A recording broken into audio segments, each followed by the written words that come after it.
Hello there folks, my name is Spoonks and welcome back to another episode of Box Office Chat. This is the show where I break down the top 5 domestic box office results, see where each movie landed, and see how well each movie did. So let's get started. Number 5 was Piece by Piece, opening with $3.8 million this weekend domestically. That total stays the same worldwide as it hasn't been released in any international countries yet. This is the lowest opening for an animated film this year as it sits behind the Garfield movie, Transformers 1, The Wild Robot, Kung Fu Panda 4, Despicable Me 4, and Inside Out 2. So last weekend, I didn't really have much to say about this film's opening weekend. There might have been a chance that this movie could exceed expectation. It's a new animated movie, it's a new Lego movie, and it's a movie starring Pharrell. That could tap into something, I guess, but I feel like the issue with this movie is that this is just such a weird amalgamation of things. It's all of these various things at once. It's the story of Pharrell Williams, it's a new animated Lego movie. They combined them into this interesting documentary, pretty much an animated documentary, and I think that piqued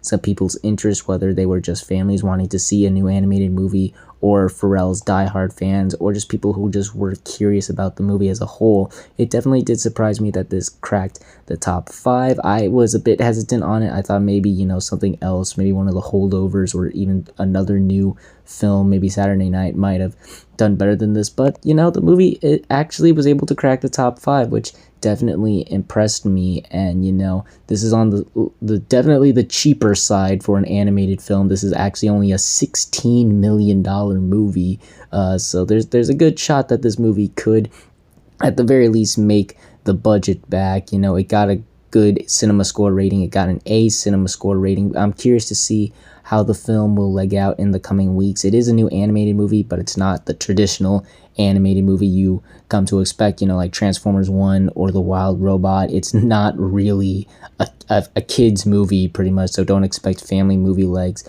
But yeah, this is a pretty interesting opening. Definitely impressed that it cracked the top 5. Hopefully it can be this smaller sleeper hit that catches people off guard, but as is for its opening weekend, I don't think it's that bad that this movie landed in the place that it did. So yeah, interesting opening for Piece by Piece. Number 4 was Joker Folie à Deux, making $7 million this weekend, adding to a domestic total of $51 million and a worldwide total of $164 million. Oh, Joker. Sweet baby Jesus. Okay, folks, I think it's been a while since we have seen a movie fall off the face of the earth like this movie has just done this past weekend. I think the last time a movie has come close to this movie was, I believe, the last Halloween movie, from a couple years ago. But even with that film's catastrophic second weekend, you can argue that there were some beneficial factors to it. It was a day and date movie, so it wasn't really the whole picture on the movie's success, and the movie didn't really cost much to make in the long run. So even if they did lose money, they did not lose nearly as much money as what the studio is going to lose on this movie. This movie, again, fell off the face of the earth this weekend. It had an 81% drop off, folks. Again, we haven't seen a movie fall this hard since the last Halloween movie from a couple years ago. This went from a disaster to an atrocity. This is unlike anything I have seen in a long time. All of the interest, all of the hype, the word of mouth has just gone down the drain. Nobody, and I mean nobody, wants to see this movie. This is the worst of the worst possible case scenarios that could have happened with this movie. This is going to be in the history books. This is going to be the talk of the town. We are going to see so many video essays on this movie's catastrophic performance. This is unlike anything I have seen in a while. But that's just the domestic side of things. Internationally, things should be better, right? I'm sure the foreigners are liking. Even on that side, the movie plummeted. I saw that the worldwide numbers fell 75%. So a bit better, slightly better, but still not good. This movie, even the foreigners are turning away from this movie. Nobody around the world wants to see this movie. Now, granted, it is less than 40 million away from surpassing its initial 190 to 200 million dollar budget worldwide. So that is the one silver lining. It will possibly, maybe, make its budget back. Hopefully, they're going to need all the blessings from God to get them there. But there's a shot that this movie could make its budget back worldwide. But as is, this is still an atrocity unlike anything I have seen in a while. Another silver lining would be, this movie would be lucky if it gets at least another weekend in the top 5, because I can only imagine how many theaters it's going to lose this weekend and how much bigger the drop-offs are going to be throughout its theatrical run. My God, I've been talking a lot about this movie. I think we should just move on from this.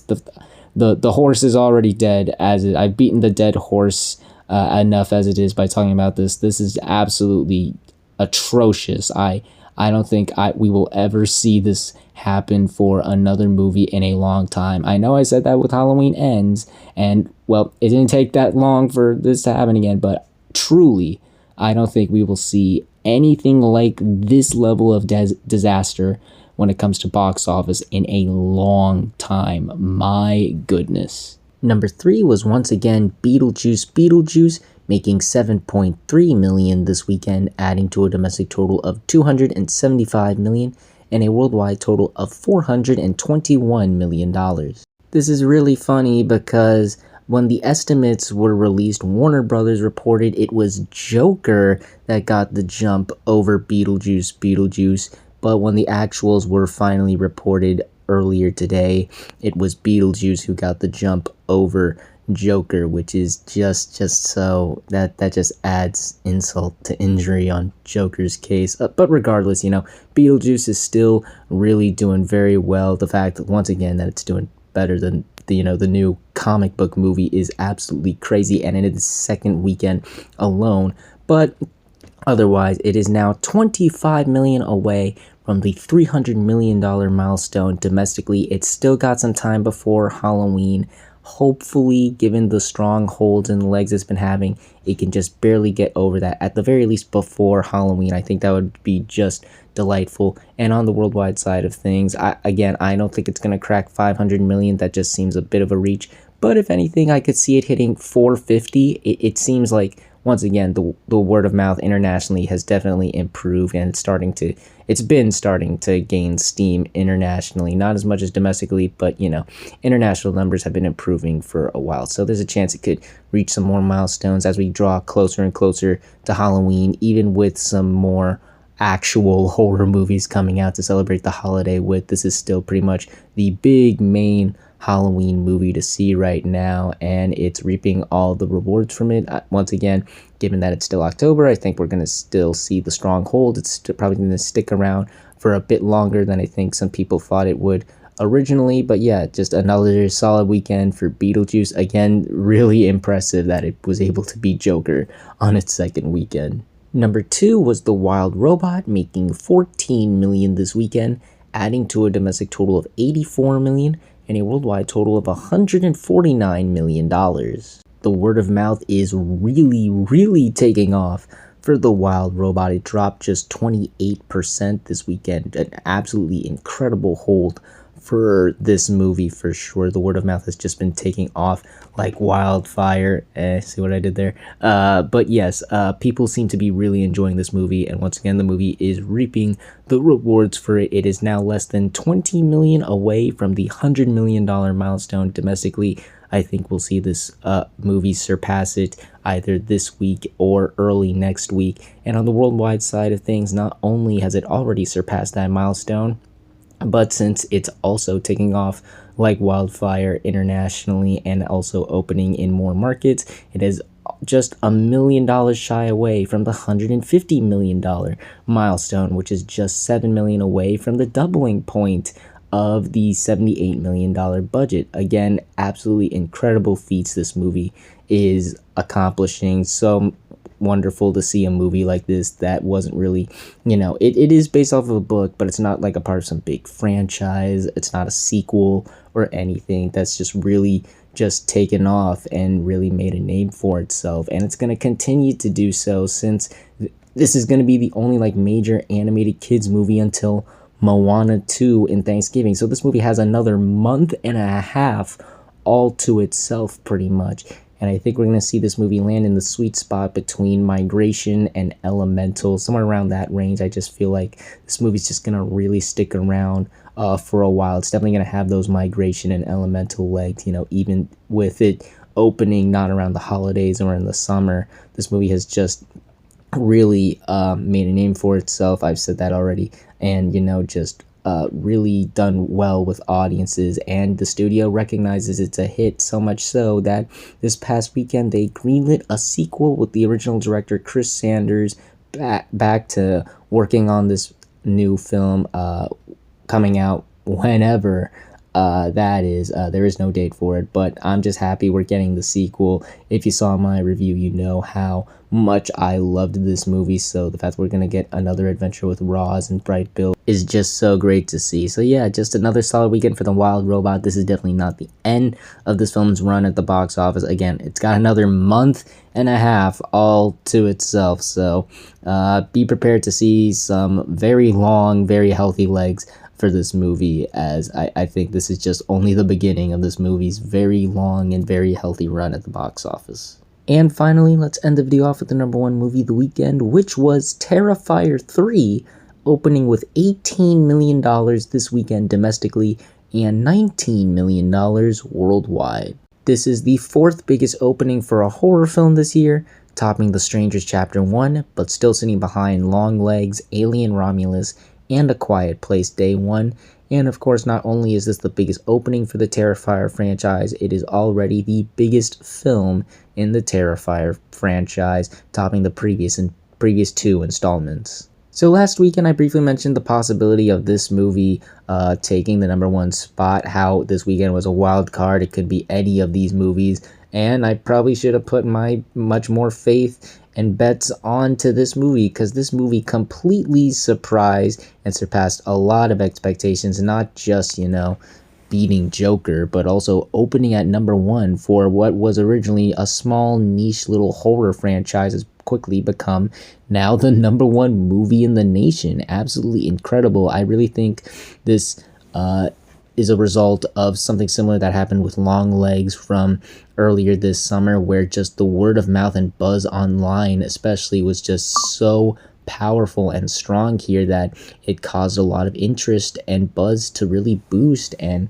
many people were curious to go and check out the insanity and the carnage of this movie. And also, just the nature of this film and all the reports we heard about people and audiences reacting to the, put it lightly, nature of this movie. There were rumors and reports about people in the UK, vomiting after witnessing the first couple minutes of the film. Even one guy in Australia, I remember reading about, passing out during the film. And the violence is so extreme that France has even banned all minors, people under 18, from seeing this movie, something they haven't done since Saw 3 back in 2006. It is that gnarly, to put it lightly. So I think because of just, the curiosity factor of it all, and just how vicious and visceral this movie is, really turned people around to this franchise and wanted to go check it out.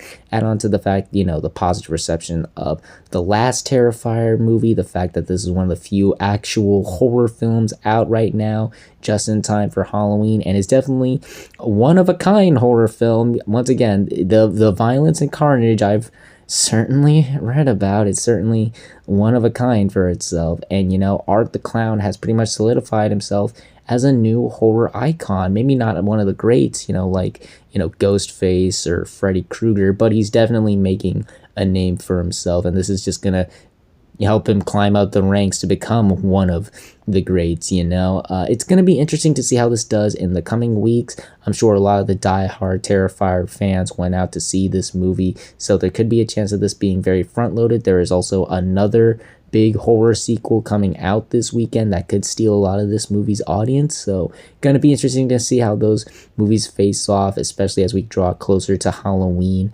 And again, we'll see if this movie is really keeping the curiosity factor alive with audiences, or if it's just really a front-loaded more type of thing. The people who did see it did seem to enjoy it. It got a B cinema score, which given the type of movie this is, that's like an A. So the word of mouth is on fire with this movie. People are really seeming to enjoy it, and they are liking what they were seeing apparently. So yeah, all around this is a really solid, very positive, surprising opening weekend, and a very, very successful one. As a matter of fact, this movie only costed $2 million. This movie has already more than quintupled its initial budget, and they're already working on the fourth one. It's already been said that they're already writing the script for it, so there's going to be more Art the Clown and more demented, horrific acts of violence that will take place on screen. So yeah, just a fantastic, great opening weekend for Terrifier 3. We'll see what the rest of the Halloween month is like for the film, but as is, this movie is already a massive hit for itself. And those were your top 5 domestic box office results for this weekend, but we're not quite done yet, as we've got another week ahead of us and new movies hitting theaters.